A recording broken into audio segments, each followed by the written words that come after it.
Was that Do it. Jermaine in the comment? Wait, hold on. Barry Johnson, Jermaine is in the comment. Hey man, We've got concept creators, We've got Jason, we've got concept creator. We need concept to creator.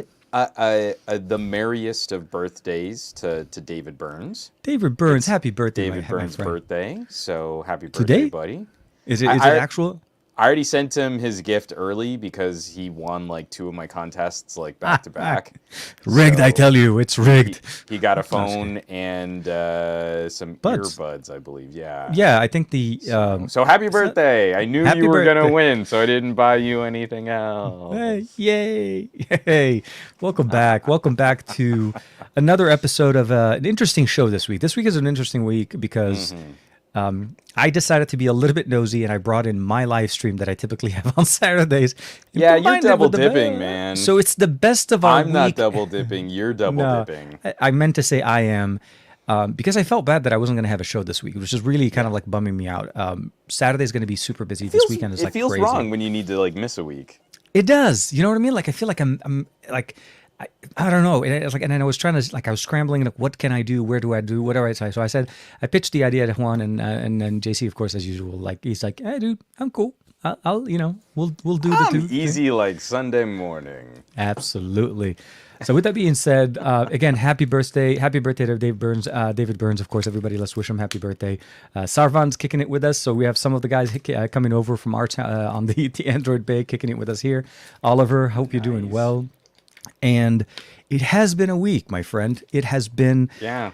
an 8 Gen 1 week, I Yeah, would say. I had to stay up late for one video and it threw off my entire schedule. I used did to this- pull all-nighters like it was nothing, and now it's like, oh no, I had to stay up past midnight that one time. Guess I'm done for the week. Getting old sucks. Hold on a second. Back in my days, we used to be able to stay up till like Little 6 bit. a.m. Yeah, man. What are you Little talking bit. about? Old days used to walk to school in the snow, It's 7 like hours. I wish this were my stoned face and not just my really, really, really tired Thursday face. But we've got so much to talk about, and There's a lot to talk about, you yes. are going to be prepping for some interesting shenanigans. So I don't want to keep us Tons of shenanigans. too late tonight. No tutus for anybody here. I'm gonna try not to ramble us down diatribes and stuff. I think we should try to jump in and keep Okay, this everybody, one. everybody in the comments, let's make sure to keep Juan on check. If anybody sees him kind of deviating, let's go ahead and put some comments in there and keep us engaged. Just one in the chat if Juan starts to digress, and Yes. the chat's gonna be nothing but ones. Yeah, well, that's what you did on Monday. I love the one the one engagement there. You got it going. Right? It has been a week. It's been an interesting week. So we have a few things coming up. Obviously, the S22 Ultra and the S22s are starting to deliver, so people are starting to get theirs. So that's what I meant to say when the 8 Gen 1. But you and I had a chance to play with, which, by the way, I had to stay up in the middle of the night as well because of my side. And how much of a coincidence did we both get? Hold on, can we get Sony? Nope, Sony does not want to. Sony does not like here. Like, can we get it? Boom. come on, I even got Sony. it with Nvidia too. Yeah, at that's that. not going to happen. Good Sony's- job, Panasonic.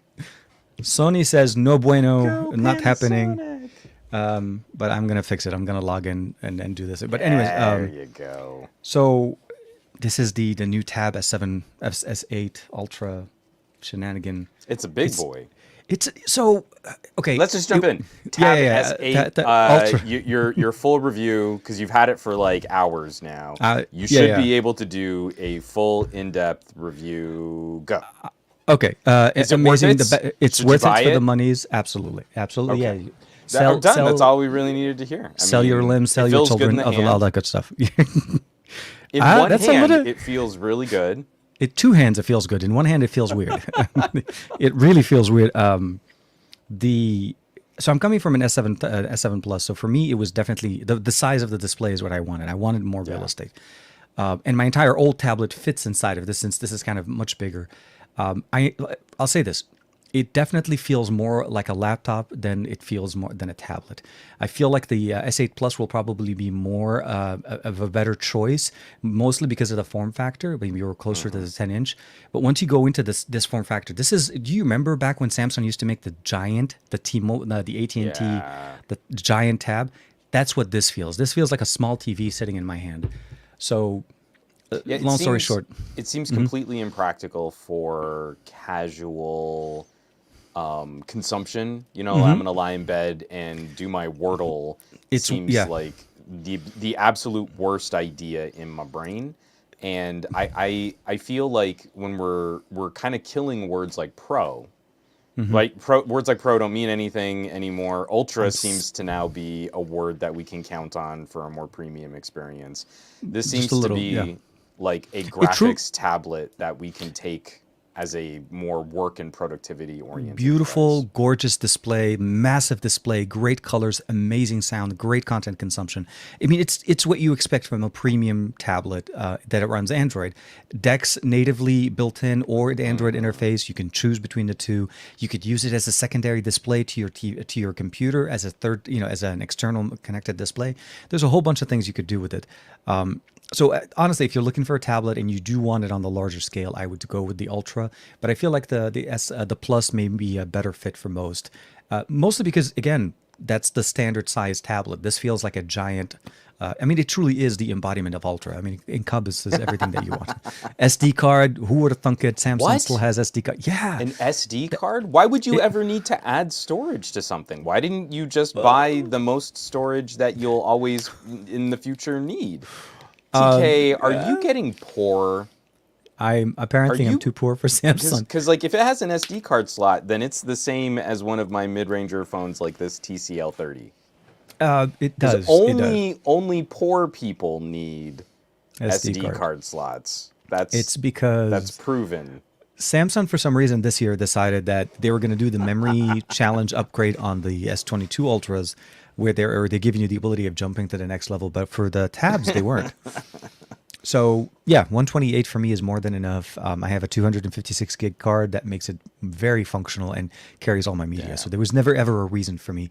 So long story short, my final review, it's done. I'm gonna basically just seal it right now. Just print It's it. a go. It's a win. Just cut this Yes. right out of our live stream. Want to throw shout outs to Bionic Scoop. We got Bionic Scoop. Steve. El Jefe. We got The El Road, Jefe yes. reviews. We've got Ike's Tech Talk. It's a late night for Ike if he's catching our stream, but I was Ike lurking is in his kicking it comments, with so I'm glad to see him. We've got, I just lost the chat.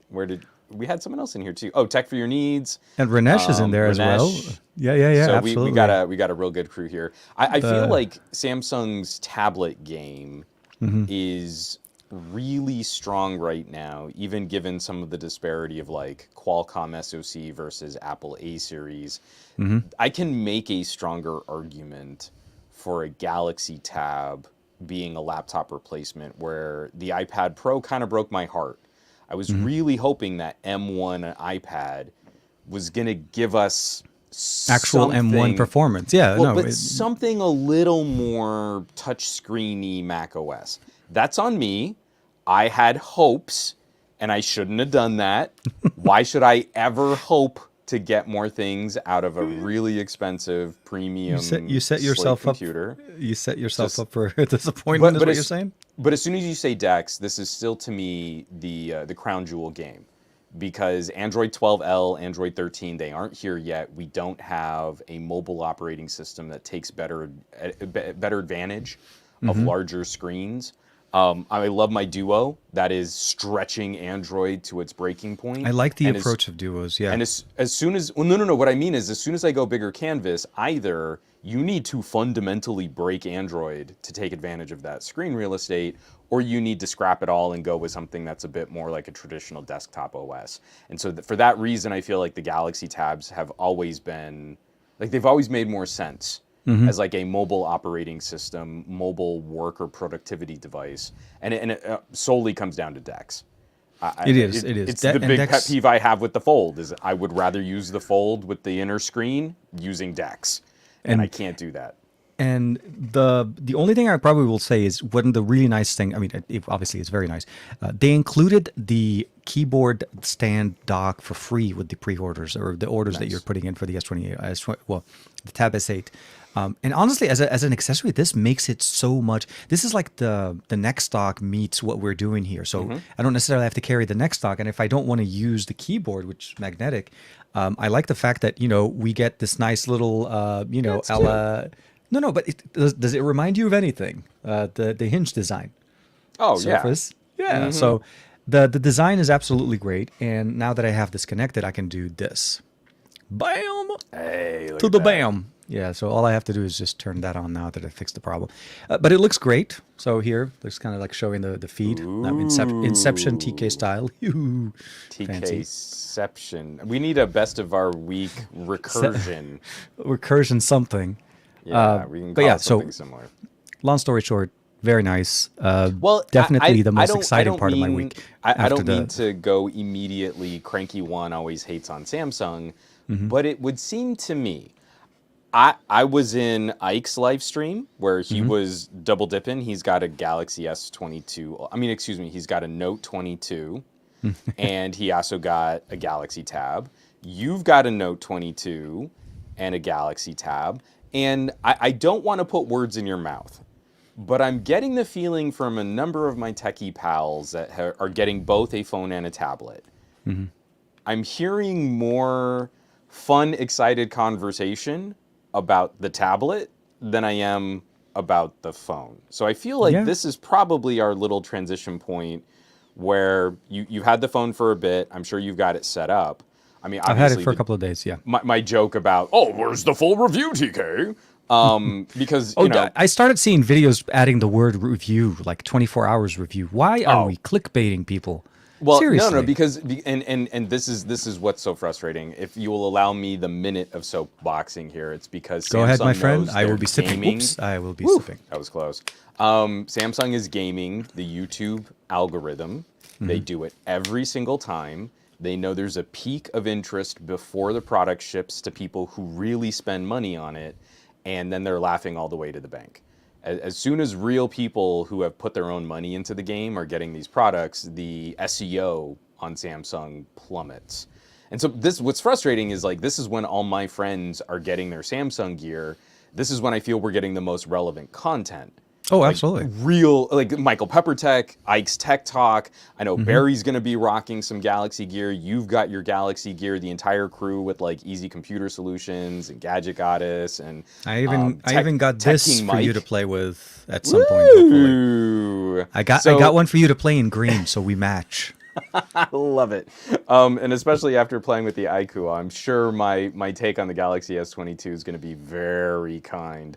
But in a very broad and general sense, people seem to be picking up this Galaxy Tab, and it's audacious, and it's big, and it feels like old Samsung. And everything in the kitchen sink, what makes a tablet rad, we're going to do balls to the wall. And the Note 22... I am really excited for Note fans, but to me it feels like kind of a weird recovery year from Samsung where they're scrambling. I do not believe they've got a strategy. I think they're just throwing stuff at the wall to see what sticks. And that's what the Note 22 kind of looks like to me. The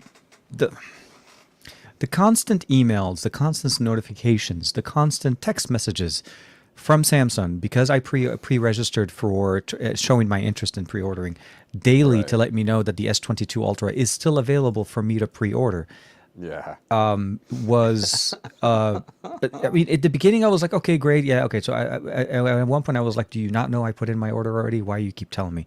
This is kind of a weird, like you buy and then you're still getting those emails. It sucks kind of some of the fun out of it when Samsung's like hammering you with that kind of. And I don't. I mean, the thing about the S22 Ultra or the Note is it's a Note. It's a Note that was supposed to come out last year. This is the phone that was supposed to come out in September, October of last year.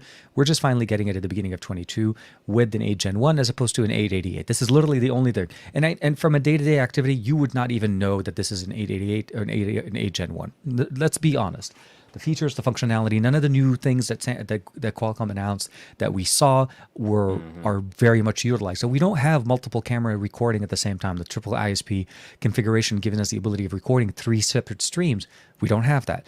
We don't have the new security feature that's built into the front-facing camera that Qualcomm talked about. Again, not in there. Right. 4K bokeh also not in there. So the feeling of the UI and the elements for me when I switched from an S21 Ultra that was running One UI 4 to a Note 22 or an S22 Ultra running One UI 4 was absolutely the same. There was no, with the exception of having an S Pen and a sharper, this thing that keeps digging into my arm, which I knew was going to happen.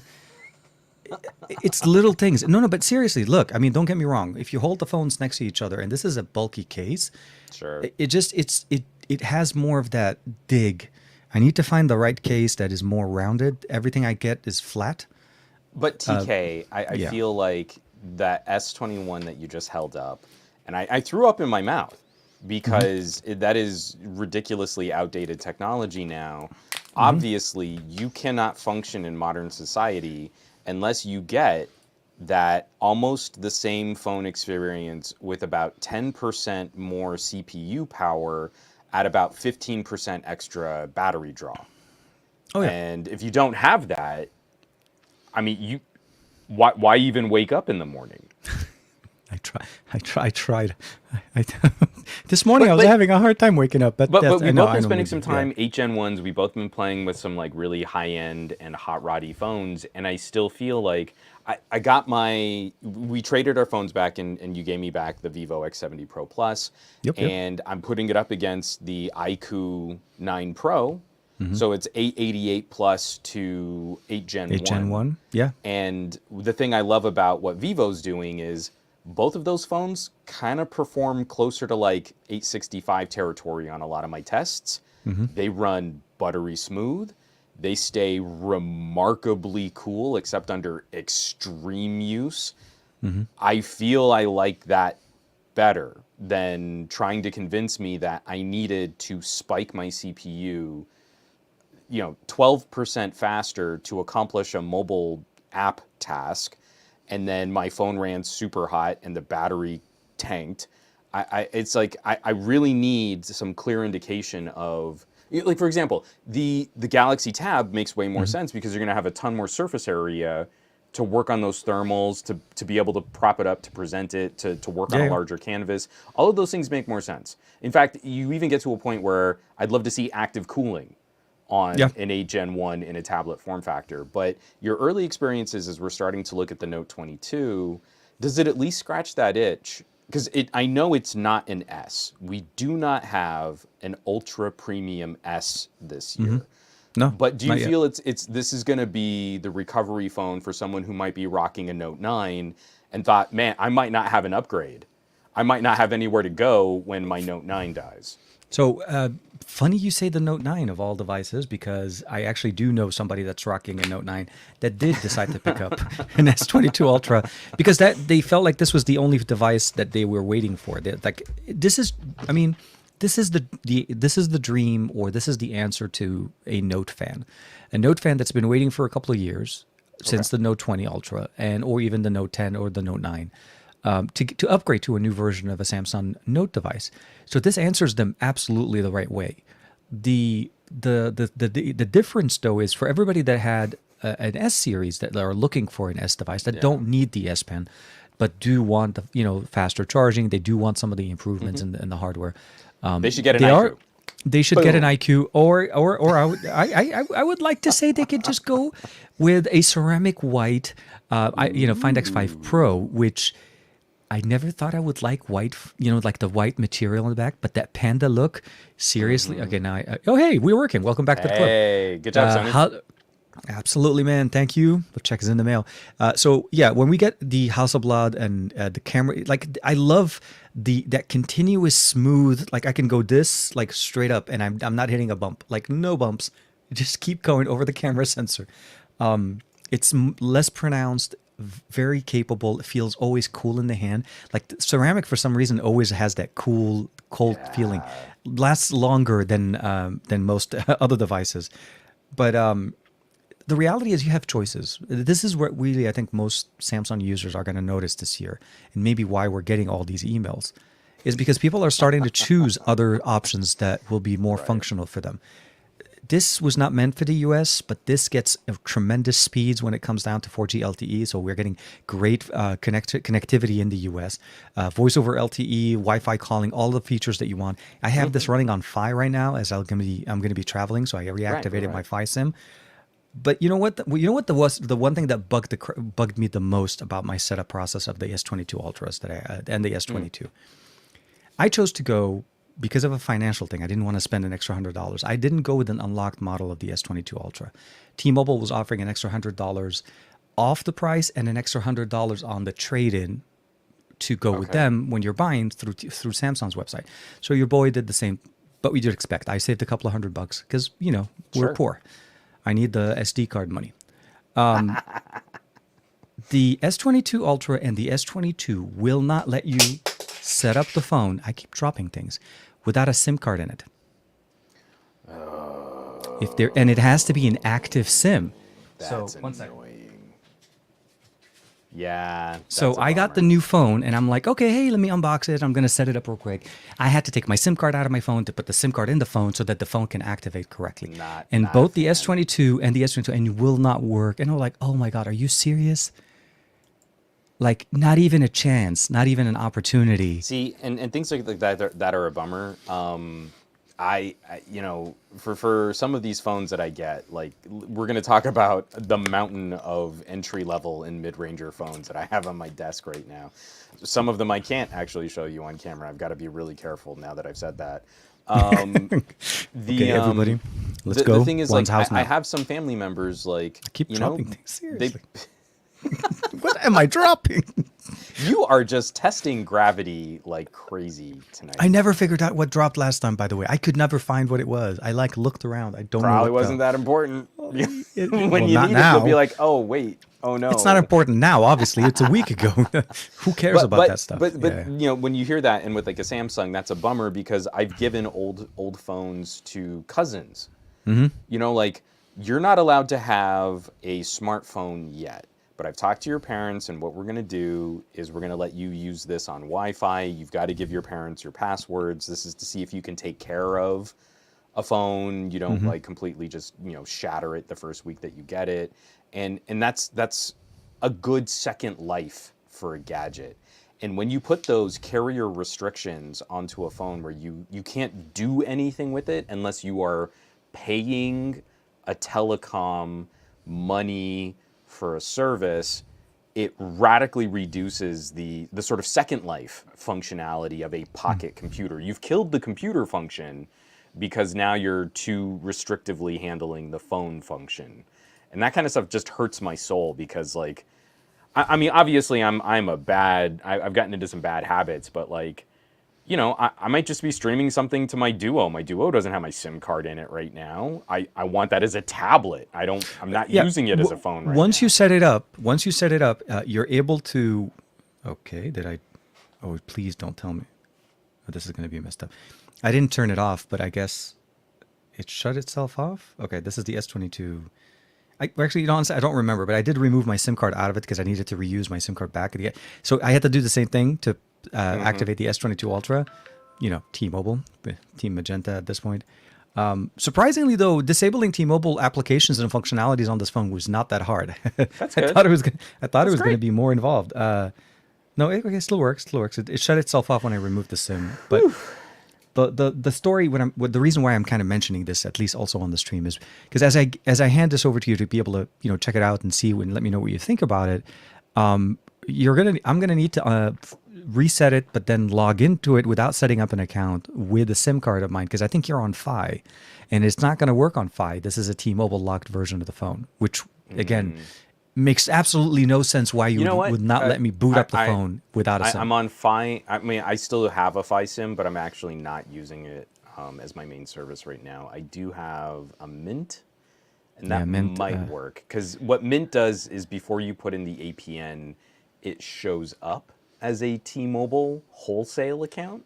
So Oh, I okay. might be able to force it through. But if not, I also have a T-Mo SIM, and I can go with like a just charge up a month of Timo service just to Yeah, get I mean, working. what I was gonna, like I said, for me, it was more about let me just do this real quick before, so that I don't. It was such an inconvenience for me because there's no way to skip, there's no way to jump ahead. If you picked up a locked It's so version lame. of, yeah, and I think now it makes more sense to me why this is, why the conversation's going in there. It, more control for OEMs, for carriers on phones. But we'll have to see how that goes. So otherwise, once I install it, the T-Mobile app can be frozen. So I froze that app right away. I uninstalled all of their services that were in there, all of the recommended things. Don't get me wrong. Ever since the CID, the CID app that we used to find in our devices from T-Mobile and carriers that keeps track of what you're doing on the phone and sends anonymous aggregate information from your phone without letting you be able to disable it normally. I've always had to use root. I've always had to use like admin apps and so on. This was actually surprisingly easy, That's good. realistically. So that was the silver lining. Overall, like I said, I had more exciting devices to enjoy, and that's probably why it didn't really feel much. The S22 Ultra it's a solid phone. Some improvements. There's some concerns going around with the charging speeds. I was also kind of a little bit surprised. Some concern. Well, I mean, it's not charging at 45 watts. That's what is killing No. me. And it is like, but I'm using your Oh 45-watt man. charger. I'm using it with the You know right cable. what was so great was getting this hefty chunk of a 120-watt charger in the box on a phone that comes in at the same price as an S22 Plus. Actually, in its target market, what is it? What's Indian currency? Rupees. So it's 69,000 for an iQOO, and it's something like 69,000 rupees? Okay. 75,000 for an S22 Plus. But you get the super mega brick 120-watt charger in the box with the iQOO. Yeah, so it's about $916 or so, 69,000 rupees to US currency right now. The price So of the so rupee is just leveraging, sub leveling. just sub $1,000. I mean, like Yeah. right smack dab in that Galaxy S22 Plus territory. And to me, this is why I feel there is that little bit of a sting. I'm excited because I was a Note nerd. All the way back, I have the first 4 generations of Notes still, just to I started on the Note 2. Yeah, I never really got on the first one. The first one was, I felt like, hey, let me see, I'll let everybody else play with that. What do you mean phablet? What do you mean large display? And by the Note 2, I was sold. I yeah. was an avid Note 2 user, and but the Note 2 was more rounded. It didn't Oh start yeah. that sharp edges on a Note till later. Till like even after the Note, even the 7 and the 9 are still rounded. I think the Note 10 is when we started going sharp edges, and Note 20 was also sharp edges. But I think the Note 10 was still, or I could be wrong. Maybe Note 10 had the sharp edges as well. I know it was like around that time, like 9, Yeah. 10 ish when we changed. Like I said, the reality at the end of the day is if you'd like a Note, this is going to fit you. This is exactly what you were expecting. If you're an S user, honestly, don't even try. Don't even bother. Stay with the S21 Ultra. You're going to be happy. You have everything that you need. Literally, the experience does not change, not even a bit. Well, Nothing that you will notice will and impact you what I there. was building to is because I do want to transition here and talk about the iQOO for a bit before we go back and hit your find. Yes, I'm going to find your hit exactly. The reason why I feel this stings a little bit is because Samsung used to do a better job of having the productivity phone that would compromise a little bit of the battery capacity for the stylus silo, and then they would have the big screen option for folks who didn't need S Pen. And now this year, when we talked about this before, in previous weeks, the S22 and the S22 Plus are not that inspiring. And if you're in the United States and you're looking at the smartphone market, you're going, okay, well, these are really good phones. If you have any access to the international market, there is a plethora of conversation hard targeted at the features and the hardware of the S22 Plus, Yeah, kind yeah. of shaming what Samsung is delivering. I feel like Samsung's S strategy is super lazy because they've got the carrier markets kind of locked up, especially in North America. I don't feel they're really bringing a competitive. So I mean, like what I'm getting towards here is if we go hardware to hardware, iQOO Pro 9 as my Wow. Okay. NVIDIA just went sideways on that NVIDIA one. wigs out. Woo! Look at that. This is really dramatic. Show us some elbow action right Panning there. and stuff. Yeah. There is no spec that the Samsung wins. We're talking 8 Gen 1 to 8 Gen 1, or in some markets, we're talking 8 Gen 1 to the Exynos 2200, which really isn't lighting the world on fire with any A excitement. lot of some interesting reports. I think Adam over at XDA was posting. I think it was on TikTok that I saw. There's some serious lag issues with the Exynos model right now. It's It not needs even some that. fine tuning. It's just we're going super hot chipset against super hot chipset, but you would think if Samsung was really into this idea of ecosystem controlling their hardware and optimizing, they would be able to make an SoC that supports their services and their software better. That has not proven to be the case. And more often than not, when we talk Samsung, we're talking about the rest of the world saying, hey, I wish I had the Qualcomm version. In many markets, even in South Korea, they're selling the Qualcomm version, which has to be an embarrassment for Samsung. South Korea, exactly. Samsung In South Foundry. Korea and the U.S. And I think some Latin America countries, that's where the Qualcomm edition comes up, and their versions are dual SIM, by the way. Which one? But the S22 Ultra was actually surprising. It is a dual SIM device, but it's an eSIM as a separate one. Yeah. So now in the settings, it allows you to actually configure an eSIM on top of your physical SIM on the phone. That was a nice little addition there. But So I've got the iQOO here. Against an S22 Plus, this has a 1440p LTPO 2.0 screen, which does go down to 1 hertz. Like how Samsung advertised and then had to quickly, we were just counting hertz in a different way. We'll change our specs now that people have put in some pre-orders, and we'll change that to the 48 hertz that it really is. So you get a higher resolution display. This has the IR blaster, so you can use it as a universal remote. This has the new 3D Sonic Max fingerprint sensor. large. Oh yeah, right there. Dang, dude, that thing lights up. This It lets you thing- know. Yeah. Hold on, let me. Was that my email to you? No, I'm just kidding. That's enormous. Yeah. And it's not just like, oh, this is kind of the window and the center is where you need to hit it. Like, if you put your finger out to the corner of that, it unlocks the phone. And the training process is literally just like, touch the screen and you're done. Yeah. And that's it. So, like that. so this significantly improves my experience because I hate in-display fingerprint sensors. This is the closest I've gotten to. You may not have mentioned having that to- before. I don't know, in like one video, something. It's come up sometime, I'm sure. Sometimes I don't remember where, but I go on. Please do tell. So 12 gigabytes of RAM against the S22 Plus is 4 gigabytes of RAM. The batteries are close, 4,700 milliamp hour versus 4,500 milliamp hour. That's like margin of error territory for a lot of people's daily use. But again, 120 watt charging over a cable, 50 watt charging wireless. So this has no issues charging faster wirelessly than Samsung can over a cable. The cameras are very comparable. So we've got a very similar main camera sensor. There is a gimbal stabilizer on this phone. That Vivo, is a baby. fun perk, but I don't think that's going to be a radical difference between the image stabilization that's on a Galaxy. But what I'm going to be really curious to see, the telephotos. The telephoto on the Samsung is now a really dinky little sensor. So from the S21, they needed to save some more cash, I guess, and so they got rid of the really large pixel binning crop zoom sensor, which worked surprisingly well, and they're going to a 1/3.9 inch tiny little telephoto. So this is a 1/3 inch, so this is the same sensor that you would have found on like an iPhone 10. Right? Okay. That's an older, it's a smaller sensor. It's not going to be in Pixel 6 Pro territory, but a 1/3 inch sensor on a telephoto is still reasonably solid. So we're looking at around a 20% size difference, maybe even 25% size difference. I can't do the math in my head that fast. Again, it's like spec for spec for spec for spec. The best Samsung can do is match it.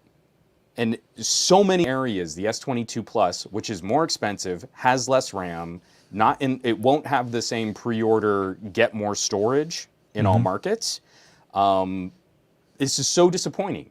where the Galaxy S should represent a crown jewel phone, we shouldn't be too surprised that Galaxy S sales have been tanking over the last 2 years. If this is how they're competing against a label like iQOO, which used to be Vivo's kind of like flagship killer brand. You know, like I got so many comments on my video being like, oh, but iQOO, who would ever buy that label? And you're like, if you care about performance and features, there is no spec where Samsung wins. The only thing it has is DeX. And if you're not really using DeX on a phone, this iQOO is curb stomping the S22 Plus. It's like not even close. Most people don't even know DeX exists. So the reality, and I do realize, present company excluded, absolutely.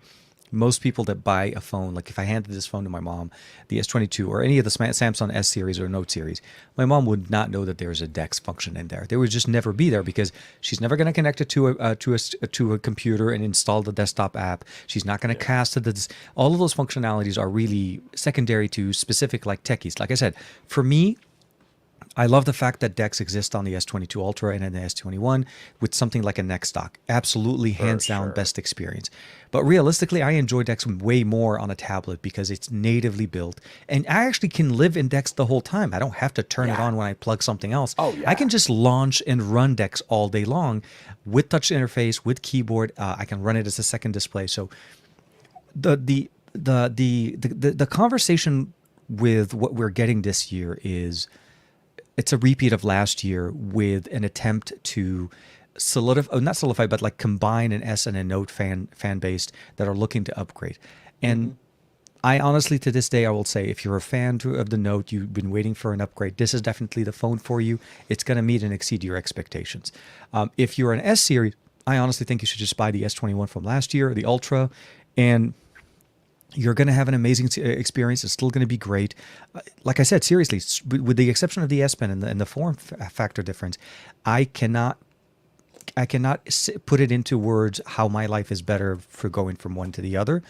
I appreciate the fact that it has faster charging, even though it's not 45, and your phone just looks absolutely just. Well, seriously, like BBK phones know how to make nice looking phones. BBK as a company knows how to make nice looking phones across all of their sub brands. Dude, seriously, last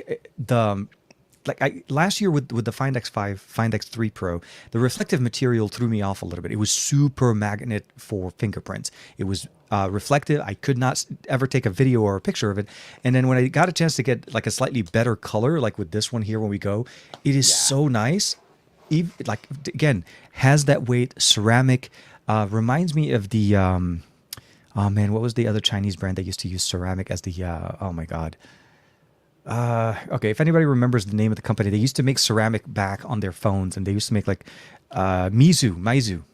They used to make, remember, they're experimental. They used to be heavy on ceramic. That first phone, that the Andy Rubin's phone. I've completely forgotten about. I don't even Meizu. I think it's Meizu or Meizu. The wrong. Yeah, as a they still exist, by the way. They're there. It's just as a brand, we don't really get a chance to play with as much here. And of course, the phone one. I forgot the one by Andy Rubin. I remember there was that one phone company. The Essential one. Yeah, so that was also a ceramic back. There is that premium feel. I mean, don't get me wrong. Glass is great. Gorilla Glass 7, 8, 9, 10, all of that. But ceramic, that's where that's. So I'm happy that both of us got a chance to play with some really good looking phones. Ridiculously good looking. That's exactly how I say it. I mean, I'm going to use this as our transition so that we can talk some OPPO here, but. Yeah. I mean, Vivo completely took me by surprise last year.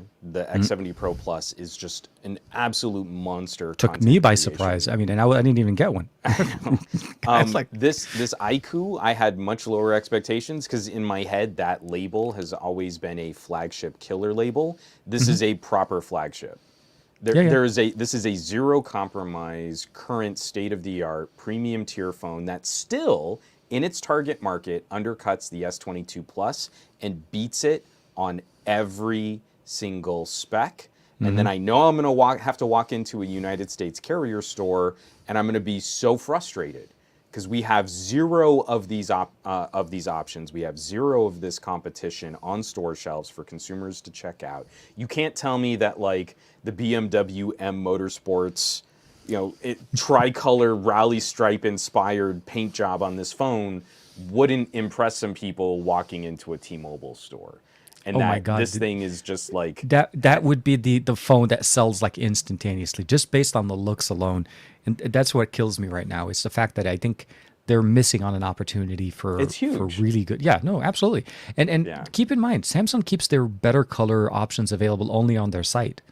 You Yeah. can't get the really like. I wanted to get the blue one. The green one is absolutely gorgeous, but it was either the light blue, the sky blue, or the blue, and then or the green. Otherwise, I would have had to wait till like mid-March back then.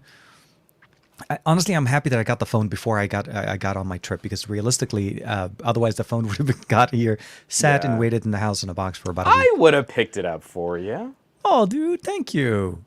I appreciate it, and I would have stopped by your place on the way back.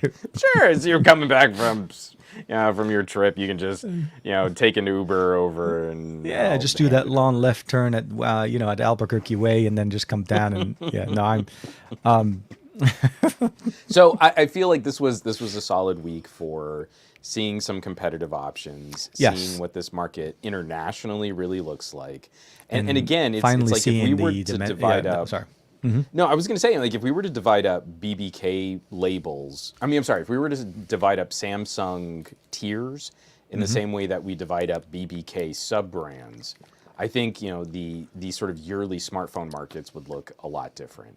Because, Galaxy A, Galaxy S, and Galaxy Z, if they were treated like separate companies like OPPO, Realme, Vivo, OnePlus, then the combined total of BBK brands is putting a pretty big hurt on the sort of like combined tiers, where we know Galaxy A is selling like gangbusters, but outside of Note fans, I don't see a lot inspiring for Galaxy S, for Galaxy S fans. No, I'm with you. I'm with you. And Darren just giving us a quick Oh, little correction Meizu, on this I one. was It's close, Meizu. You were close. still incorrect. So thank you. So the MEI is supposed to be May, and May, then Zoo. yeah. So Meizu. So Meizu as a brand, yeah. I'll say that I've only ever played with one version of a Meizu smartphone back in the early days of XDA.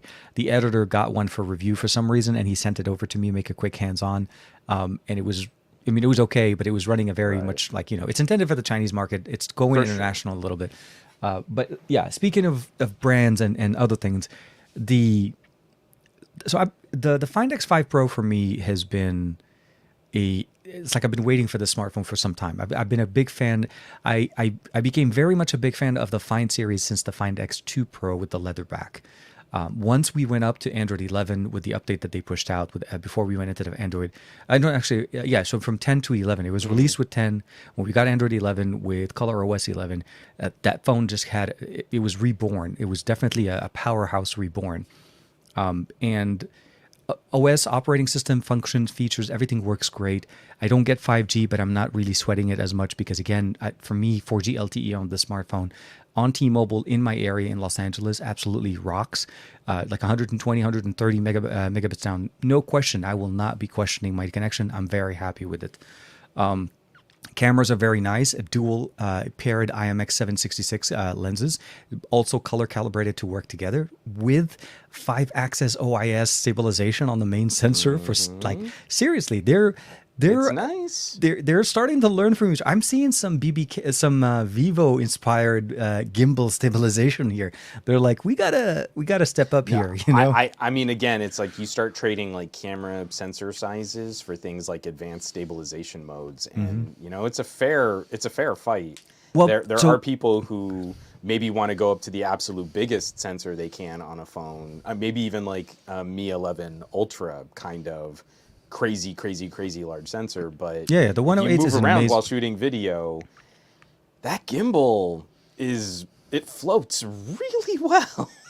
So what I love about the fact that what we did here is their biggest focus with the Find X5 Pro, which is the like if you have to kind of compare all of the BBK brands this year, Oppo is the only one that decided to build their own NPU. So this is where the Mari Silicon X comes in with the own built-in NPU and ISP configuration. Try to get true low light HDR footage. Video footage out of the smartphone at a much better brightness, so you're able to actually, it becomes more functional to shoot video. And that was really what I wanted to test out. Last week we went to Disneyland. And I was like taking videos and pan shots, and it was dark. There was all I was shooting was basically, the Disney, the California Adventure, the Ferris wheel, the boardwalk, all of that, and it looked so good. And because of the stabilization, we have long exposure photography. And I was recording the Ferris wheel spinning, and there was like I forgot the name of the rocket spin one. Yeah. I got some super interesting shots with the Find X5 Pro, like that I couldn't get with any other phone without having to get it, set it on manual mode, and try to configure it in pro mode to get it. This was literally point and shoot, long extended exposure. Do you remember when we started playing that on a Huawei? Like they had that streaking taillights mode way back in the day, and it kind of worked. Oh my gosh, this stuff works now. It took him a few years. And they got it working. And that's really what I like. Like you were saying with the Mari Silicon. So the iQOO, that was one of the things that I missed going from X70 to iQOO is it doesn't have the photo coprocessor. Yeah. So what the and you see it Pro and you Plus, notice it right away once you immediately. Once you know. It's still quicker than a Pixel. Again, BBK is smack dab in the middle of Google's home turf when it comes to low light photography, and the iQOO it can easily shoot faster and put out a brighter image than a Pixel 6's night mode can achieve. I mean, again, it's like Pixel set the standard for this, and BBK is like, here, hold my beer. Yeah, but what we've been playing around with, and what I think is so we've got Mari Silicon on the OPPO, the photo coprocessor on the X70, and then we also have a display coprocessor on the iQOO. So it does an image interpolation mode not dissimilar from what we see on fancy smart TVs to try and like change up like game frame rates and stuff. So BBK, they haven't made their own SoC yet, but so there was a lot of talks different about lines of co-processors that are going out now to augment what their different lines of phones can do. Oh yeah, no, absolutely, and this phone feels like this is also like with the Find X. I feel like Oppo learned a lot from OnePlus. Like I saw some inspiration from OnePlus bleeding into the Oppo. The 50-watt wireless charging, absolutely a OnePlus 9 Pro feature from last year. The Hasselblad, again, OnePlus branding comes in there. Xpan, their Pro mode is Hasselblad labeled. This is, don't get me wrong. With everybody, some people are not happy with it. Some people are kind of like, what should we think? The reality is it's a win-win for all of us when OnePlus and Oppo work together. Now, the question of, are we going to see a unified OS come out at some point this year as they're talking about? This is still something that we kind of need to look into. What's going to happen to the future of Oxygen OS and Color OS? Right now, the way it's looking like, I'm enjoying everything that comes out of it. I'm waiting to see when this mythical OnePlus 10 Pro running Oxygen OS is going to start showing up, because everything we're looking at right now is Color OS. But I also would love to see, how some of those inspirations are there, color science, some of the options in there are put in there. But there's no question, BBK is not only killing it, they're teaching people now what they need to do to they need to pay attention to them. The one, my one thing, if I had to say, I hope at some point they start developing is a desktop mode of sorts, because I feel like with OnePlus and Oppo at least, and I don't know about Vivo, you're able to access the Android desktop experience. It's just not very functional, but it is there. That was. They don't take it away. That is my one Samsung win, is there is no video out on the iQOO, but there is on the X70. So if you're in the Vivo camp and you're on an X70 Pro Plus, you can get to that Android desktop mode. Not as good as DeX. Not even close. No. And we don't even have LG, where LG was trying to improve the experience on desktop experience. Yeah, that last year of Screen Plus was so good. Yeah. So speaking of which, breaks my heart. So Motorola, with their Ready for, officially announced, was it yesterday or today? I forgot what day. But they made the announcement that the Edge Plus is coming to the US market. and we're probably going to be finding out very soon. So for me, I feel like Ready for and Motorola are the only other competitors on the market right now, with the exception of EMUI. I don't want to take EMUI desktop away too much. That's EMUI still desktop still stellar. exists. Yeah. It's still a thing. It still exists. And it's a smaller, more closed experience. You'd have to be on a Huawei to get it. Yeah. I don't even know if Honor still has Magic UI desktop mode. Remember? 'Cause I haven't gotten my hands on one, and no one tests things on phones anymore. No, so there's no and- way to know.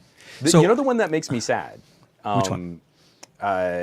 There was the prototype version of the TCL 20 Pro that they built specifically to pair with their first generation Yes. heads-up display. Yes. I remember that one. It never worked with another display. It only worked with their glasses. But TCL's first generation desktop mode was stunningly good. Like, it was better than everything except the last generation of Screen Plus.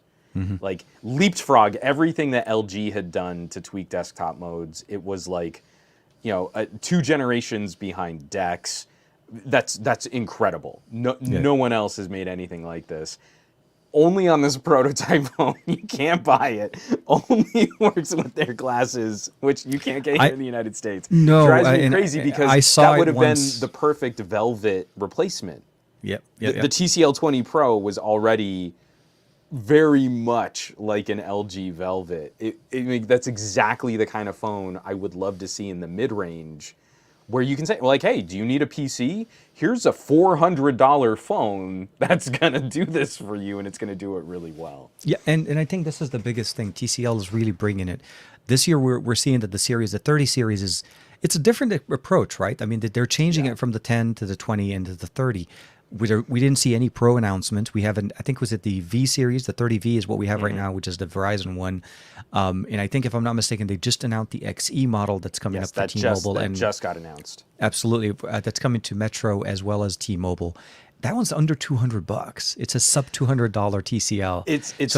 It's funny, because this is a Verizon 5G compatible phone, Snapdragon 480.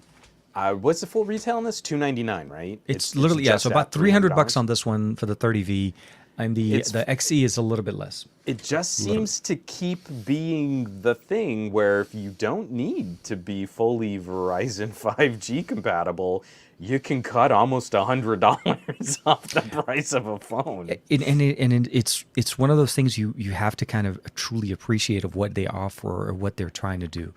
So the U.S. market, for the most part, and I think at CES they did say that they're going to try to work with all carriers in the U.S.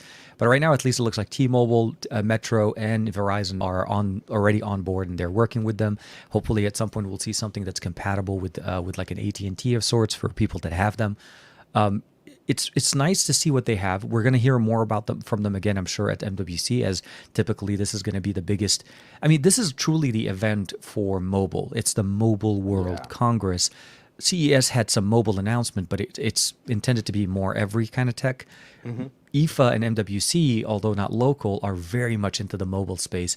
So I'm really excited to see what they have to talk. And maybe they'll talk a little bit more about the other or the rest of the 30 series. Because when I saw and I can't show pictures of it, but I saw a picture at the time when they were doing announcements that showed a lineup of 30 series, like a lot more than just 2 or 4. So I'm excited to see. I'm really anxious to see because like this is a brand that has quietly been building actual grassroots momentum. They seem to be doing pretty well as one of those other options in lower cost carrier stores. I was really hoping they were going to eat up more of LG's absence. Really seems Motorola. I feel like I was about to say. I think Motorola's sweeping in very well because they swooped Motorola's in really aggressively. TCL as a brand is literally maybe a couple of years old. Really, we have to keep that in mind. Yeah. Motorola's been around since the Droid. If we have to kind of jump back into the Atrix, do you remember the Atrix that slid inside of a tablet and became a tablet? Desktop Just mode at its ahead of best. its time. It was and it is. Everything was a Droid. I remember all my friends. It's interesting to see. I had higher hopes that TCL would make some of that up, but I think their strategy of kind of going low and building high is the right play. I'm just hoping they don't give up on the pros, because the pros have genuinely been, again, these phones that punch well above their price tag. We have to make a compromise. Again, like, this is a perfectly valid balance of price tags to talk about.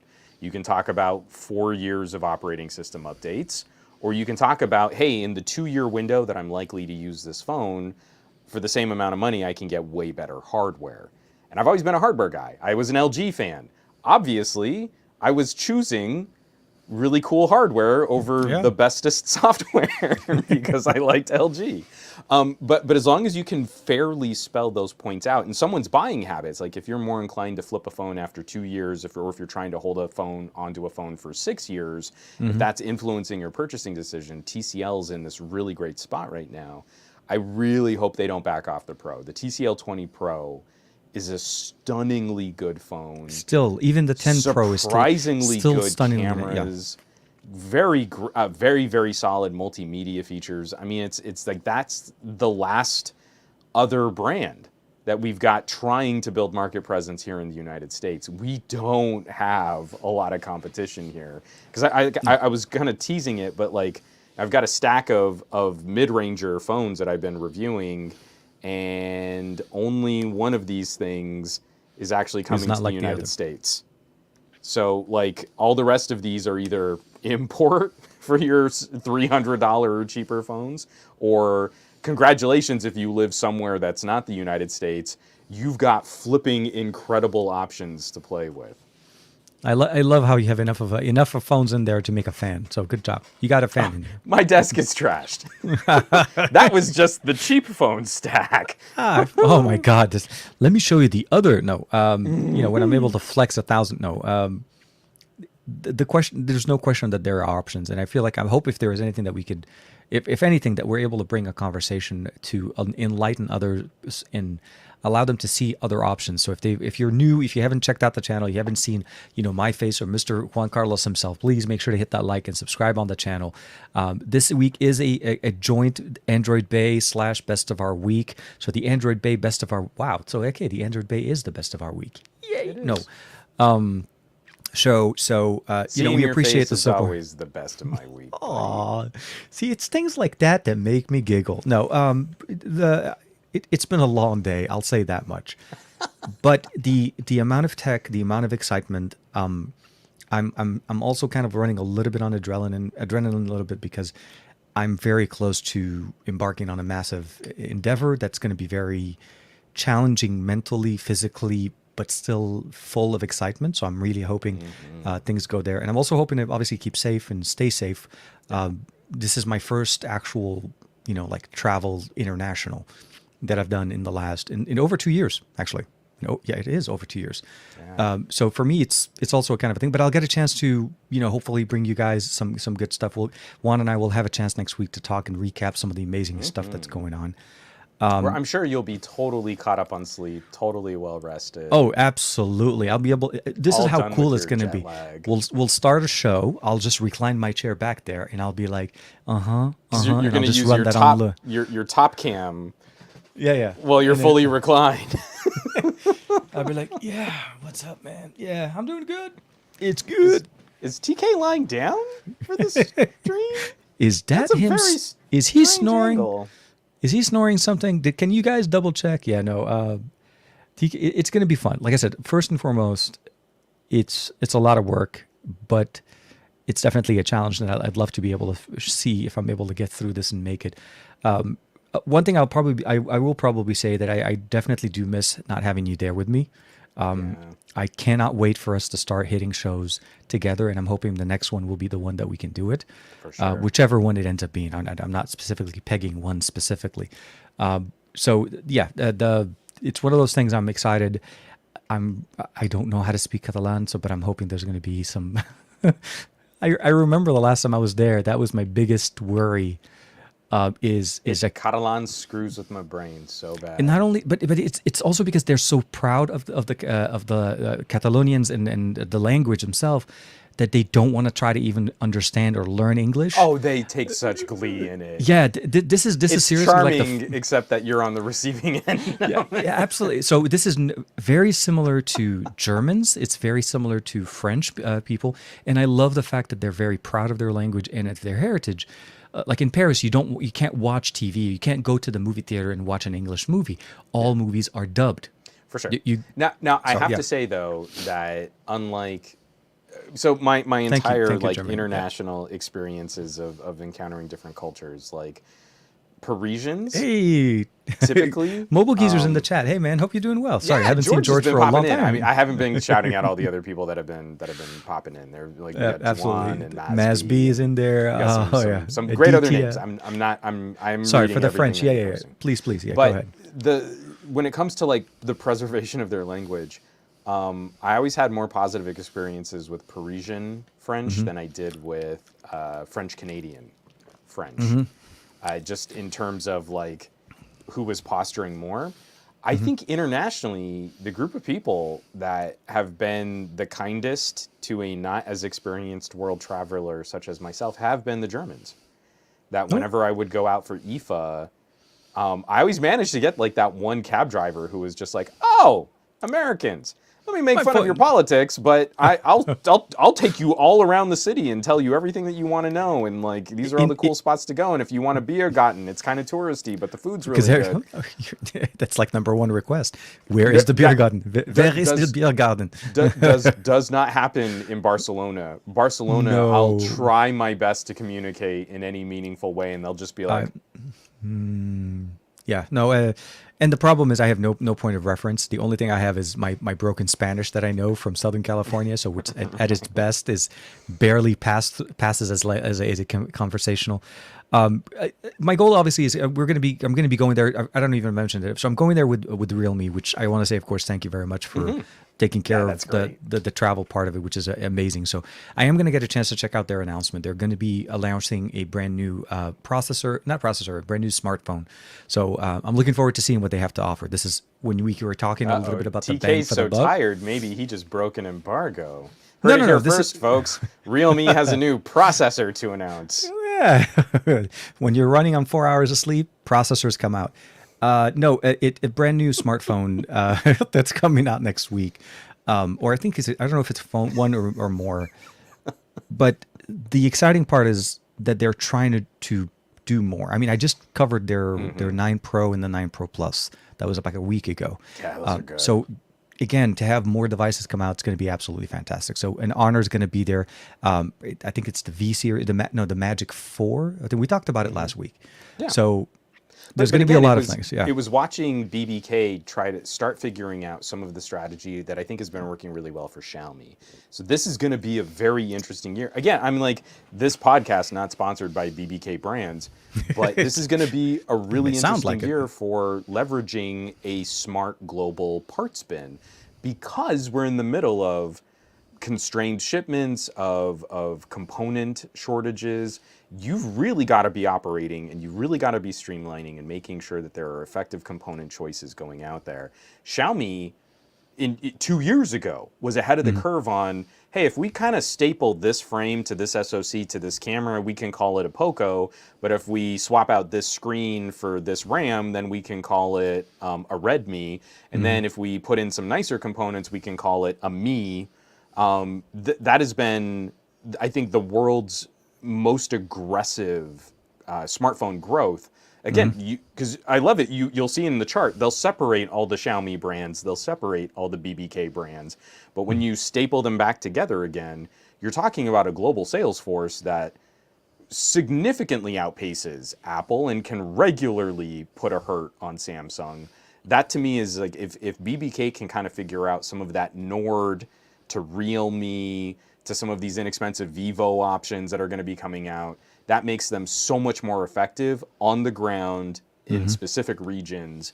And they've got all of the different parts that they can very quickly and easily staple this, tape that together, staple that. New phone launch. There you go. Now we've got something new for this market. And it's definitely very nice. And I will say this much. Although we didn't get an interesting camera approach this year with the Oppo, we did definitely get a new approach with the Mari Silicon X, and I can't wait for more optimizations and more improvements to be done, and what new features that we can get out of it. It's just like I said, it's one of those hashtag not sponsored by BBK. I don't know why we're not. It's going to have to be in the show notes now, because if you Well, listen to but the that- show, you but- really but- like. But the reason why, I mean, like that kind of got me excited is that's BBK's putting some money, some effort, and some marketing behind a brand like Realme. You know, like that is an exciting push to see what they've got to offer. Realme is looking like it's going to start leading the way on what some of the Nords are going to be getting, just like Oppo will yeah, this is their kinda bread and carve butter. out some space for the OnePlus. It's absolutely, yeah. It's the Nord of Oppo to the way Oppo Nord is to the OnePlus, and OnePlus is to Oppo. So even though it's a separate brand, Realme is known for that bang for the buck. For sure. Absolutely, you see that with the 9 Pro Plus that I covered last week. Not only the back looks amazing, but it's the same sensor that we have here. It's a 50 IMX766 on a mid-ranger. So they're definitely they're bringing down. They're like, hey, you have too many of those IMX766. Can I have a few? That's how I feel like they've been walking in. Yeah, we're seeing sensors that rival the iPhone 13 Pro. Yeah. I mean, obviously not in all capabilities, obviously not in every feature, and you don't have the same Pro modes. But literally, when we're talking about how expensive a sensor is to buy in bulk, we're seeing the actual sensor, the actual light gathering apparatus in $300 phones, $250 phones. Yeah, You start seeing these sensors break, what is it? So the most common one I've been seeing in like the Note 11S that I've been spending a little bit more time with. The Redmi, exactly. Yeah, the 108. So in that Redmi is a 1/1.56. I mean, that's bigger than the sensor that's the main sensor in an Xperia Pro Mark III. You know, like that is incredible. Now, if you ask me which phone would I want to rely on as a photography solution, I would still say the Sony. But when we're seeing the tech drop, you know, so Xiaomi and BBK walk into a Sony parts store and they say, hey, if it's going to be cheaper, can we just buy a whole bunch of these camera sensors and then we'll just spread them out from every phone from, you know, $150 to like $700. Yep.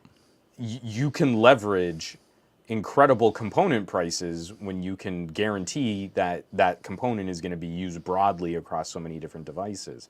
You change up the frame a little bit, you make a different cutout in the plastic back, and then you can mount a different sensor housing, and you're good to go. It's kind of a critical business strategy right now because it really does radically change the perception of these sub $300 phones. 2 years ago, I was excited about what a $300 phone could do as a basic communicator. Today, I'm excited about what a $300 phone can do because it's genuinely a better, fully featured daily driver phone than a lot of premium tier phones are, if that's what you care about. Yeah, no, it's truly amazing to see what we are. It's purely driven by the fact that companies like not OnePlus, like Apple and Samsung, feel like, you know, they should only exist. Premium should only exist at $1,000 plus, and they've opened up an opportunity, a massive gaming area that I feel like they're not. I mean, they're definitely playing in that field with the A series, but they're not showcasing a lot of them, and everybody else is just eating up their lunch, but they're not doing anything. It's weird being comfortable in a position of, you know, feeling like we are at the top, that we're untouchable, but at some point they're going to get past, and they need to kind of react. And we haven't really seen it, with the exception of the Tab S8 Ultra, which I truly felt excited for. Like, I truly felt the excitement of unboxing that, getting it set up, getting it, transferring my data from the S7 Plus was absolutely, I mean, all of the things that I typically expect. Smart switch worked perfectly. My SD card transferred easily. The case came with it. I didn't have to buy an extra case for it. So that part was exciting. And I, like I said, not to say that the S22 Ultra or the Note is not a good phone. It's a great phone and it can do very well. It's just, meeting, or it's feeding the appeal of something that was missing last year. So unless they release an S22 Ultra, sorry, and I don't even think they can anymore because they gave the name to the Note. This is how do you so this is where the weird part, right? How do you reverse back out of this conversation when you try to release an actual successor to this guy? Because you can't, right? This has to be a different name now or something else, because you can't call this the Note, right? No, I mean, the thing is, for as cranky as I'm being about Samsung right now, the right business decision is to go to a multiple phone, multiple label strategy again. They tried to see if they could pull an Apple. They tried to see if, hey, we'll put S Pen capabilities into the phone, but if Apple can make you buy a pencil separately, then we should be able to make you buy an S Pen separately. And I think it didn't really work for Note fans because of the immediacy of having the stylus silo as a selling point of the Note. So if Samsung goes back to this, as much as I despise Samsung PR, their general business practices, and how poorly they treat their own customers, if they do that, that would be the right move. That would be the move I would want them to see. You have a large, premium, no stylus phone, and then a productivity phone. And those are different experiences for different consumers.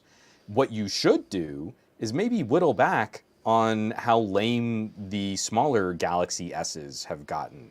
Maybe beef up some of the Galaxy A series. There's no reason why we shouldn't have stylus support on a mid-ranger phone, kind of Motorola A series Note, yeah, or stylo style. Like that's silly not to have that. So if you really want to deliver all of this, if you really want to support all of these customers, those are the kinds of product tiers and segmentations that you need to go back. So next year, just go back. Give me an S23 Ultra, which doesn't have a stylus silo. And then later in the year, you can also benefit from the refresh on a Qualcomm 8 Gen 2 Plus, right? Yeah. And you can use that refresh or that better binning to give me a Note 23 second half of the year. That strategy has also worked because then you've got two premium phone launches that help you split up the year.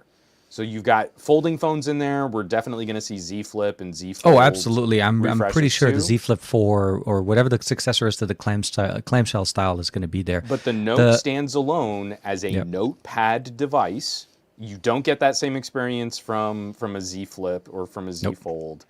You need to actually have that product segment, and it won't sell the most, but it will sell millions to that dedicated core group of productivity consumers.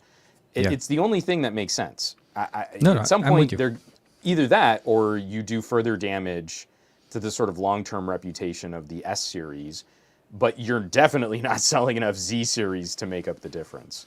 No, and I think that's how it's, and actually, unfortunately, I mean, obviously, we need to wait till we see Q1 sales and all the numbers to actually kind of show realistically. But the aggressiveness of marketing that we've been seeing from Samsung through their apps, through their email system, through their marketing system, has been so heavy that it tells you they're trying. I love their clock countdown.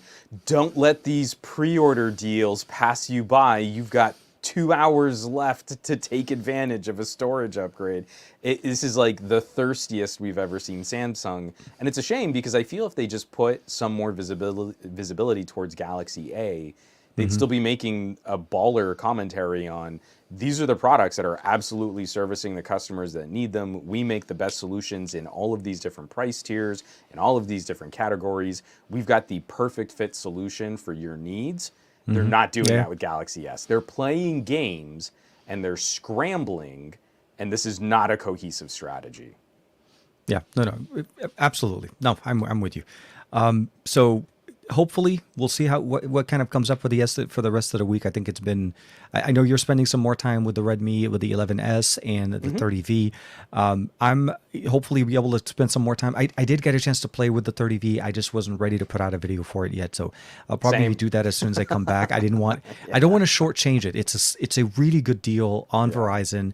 And it's going to be married with a really good option for T-Mobile and company So there's a lot of similarities in the specifications that we get between both of those. So definitely when I get back, I'll be able to spend some more time. There are some things that obviously I'm hoping to get some hands on. Like I said, the Realme, the Honor. I want to see what the new Magic does. And then we'll see what other, what other stuff are available for the announcement. I know Huawei has a lot of. When I was looking at the calendar for some reason for MWC, Huawei has a lot of, like a lot of presentations going on. So I'm wondering what they're going to be doing with, HMS Core and so on, going on with there. And you know what? One thing you probably haven't heard from any of the reviewers on the market yet, there is a second variant. I mean, OPPO is releasing a D9000 model of this phone. Unfortunately, it's not in the international market. That's why the launch event did not say a word of it. But it's mostly intended for the Asian market right now. See, but it's still a win. That's the last part of the puzzle here. I'm crazy anxious to see what MediaTek is going to do once you and me both, 9000 starts showing up in real phones. I think and a a number flagship of this match. This is a serious phone, because with the exception of the fact that it's not a Qualcomm, it's a MediaTek. It's still going to have the NPU, Mari Silicon X. It's still going to have the same sensors, the same body design. It's literally just powered by the other version of the SoC. And if we can see, my dream is, can we get an international version of that phone too and pit it up against 8 Gen 1? Because then that's the closest we'll get to same components. It'll be same specs. apples to apples. Exactly. Yeah. I mean, I don't fully believe that one company can always perfectly deliver the same kind of polish and optimization. Like, the software is gonna matter. And so if there's like something that's a little weird about like a Dimensity ROM versus a Snapdragon ROM, that's going to reflect in performance. But everything that I've been seeing, that to me is one of the primary showdowns. I can't remember his name now. Oh, that's going to bug me. There's a smaller YouTuber who pit the iQOO against the Xiaomi Mi 12. Oh. He was doing some CPU thermal throttling testing. Was it Grant? And no, it wasn't. I mean, Grant does great testing, but this is someone who was actually like doing those like CPU bar graph thermal throttle tests. And now I can't remember what channel it was.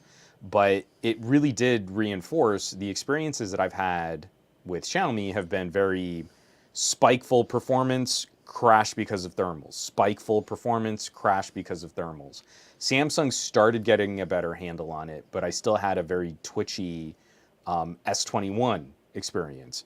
Gaming was very much like that, where the GPU just kept, like spiking to this crazy, incredible high frame rate and then shattering, like just completely tanking to like sub 30 frames per second.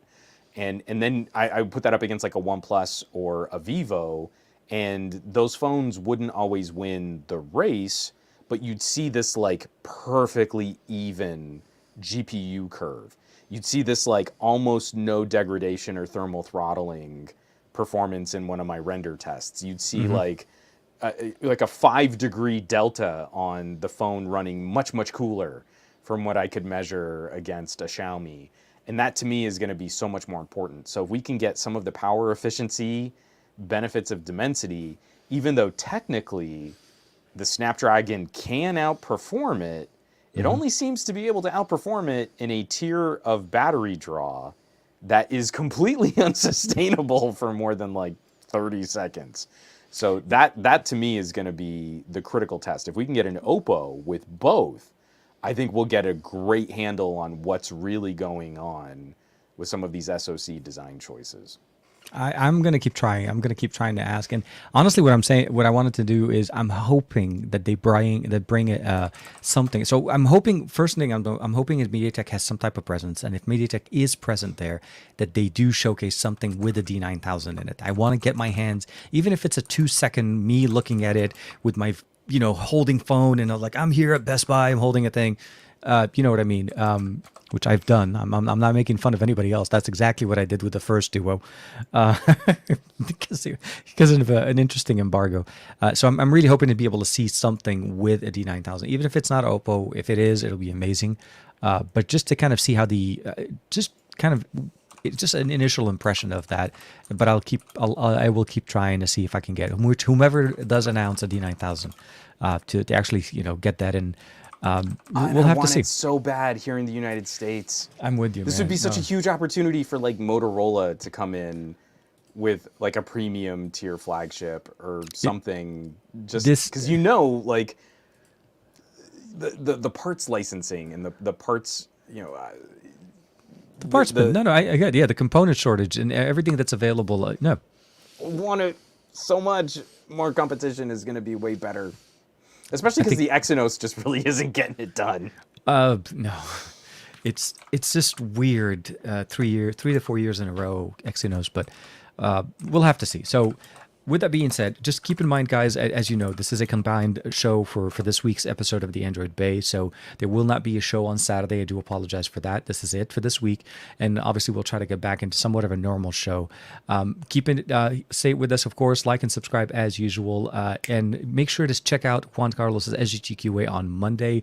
I'm sure there's going to be a lot of things he's going to be wanting to talk about, as a lot of announcements are going to be going on, if I'm not mistaken, early in the day there, which would be nighttime for you. So by the time you wake up on Monday morning, there's going to be a lot of things to talk about, I'm sure.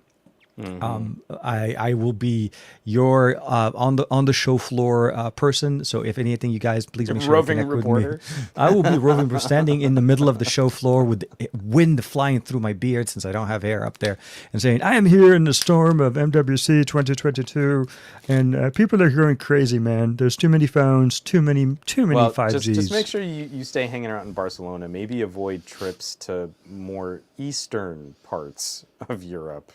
Oh my God, no, yeah, Just keep your head down, stay safe. Tell everyone you're Canadian.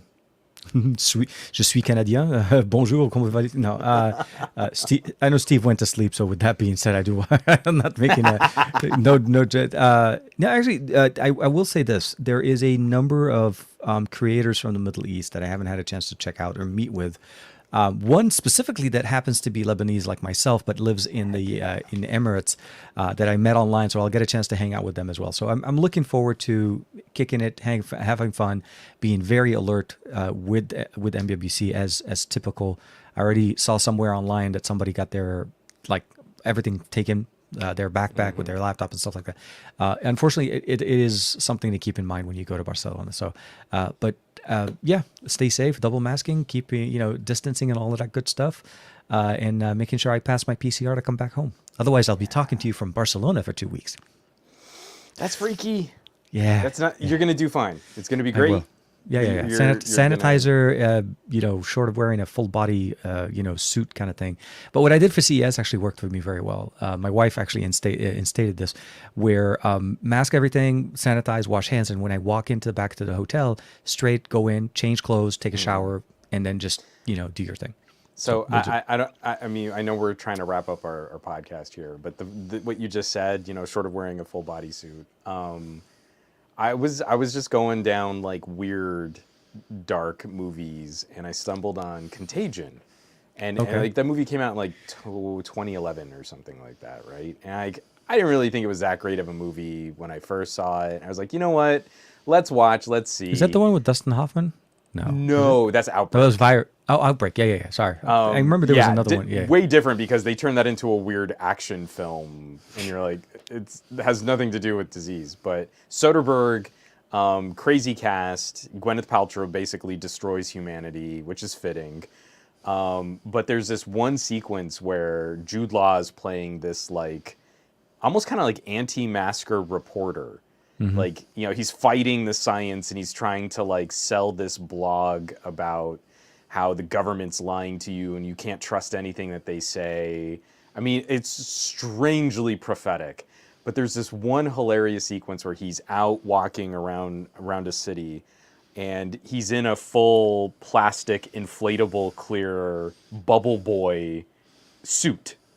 And it looks hokey. It looks like Michelin Man inflated puffy clear plastic, and it's just like, you know what though, if I could get one of those for TK, fully ventilated bubble boy suit, so you can walk around MWC. I walk around MWC. It's like, who is that? Oh, that's TK. You know him from the suit. The bubble boy bay. Yeah. No, dude. I'm actually honestly I'm looking forward to seeing what type of tech that they do have talking about it, because that was one thing that was missing from CES this year. There wasn't that much tech other than Razer showcasing the new Project Hazel Pro version, the mask, the updated version as a demo. There really wasn't much conversation. Like obviously LG had a booth that wasn't really a booth, but that's typically I would have expected more tech talking about air purifiers, clean tech, protection, so on. So I'm hoping MWC may show us some things in there. Oh my god. Oh my god. Yeah, that's Yeah, what you need, TK. we gotta That's zoom in, sexy. and I'm walking in with my papers. And I'm what I walking. think is hilarious is because this is the magic of movies. He's just wearing like regular gloves, Yeah, yeah. and there's like a They're belt kitsing. that cinches across his waist. This is like completely ineffective. It's like not real. It's just so corny. And no fogging. That is the amazing technology there. Exactly. Fog-free technology. I love that one. Oh man. It's gonna be a statement. You're getting people excited on something that is not gonna. I gotta find one of these for you. This is awesome. A details be like, TK, what happened? Can you show us a picture of the suit? I'm like, no, that's not. I can't really show the suit right now. It should be. Hopefully, everything will be great. Everything will be good.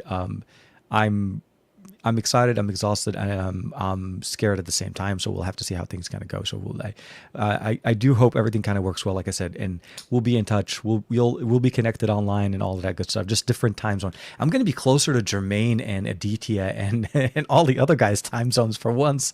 As it's early morning for them, and so we'll see how it goes. So.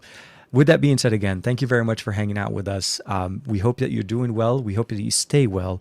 And at the end of the day, please, please, please enjoy your tech. Do well with it. That's the whole point. If you're not enjoying it, find something that does. So thank you, Juan, for hanging out with us. Everybody in the chat, Jermaine, everybody, Aditya, even, George for kicking it with us. If I forgot to mention you guys, I do apologize. We'll see you next week for all of the other shows and all of our coverage. Take care, everybody.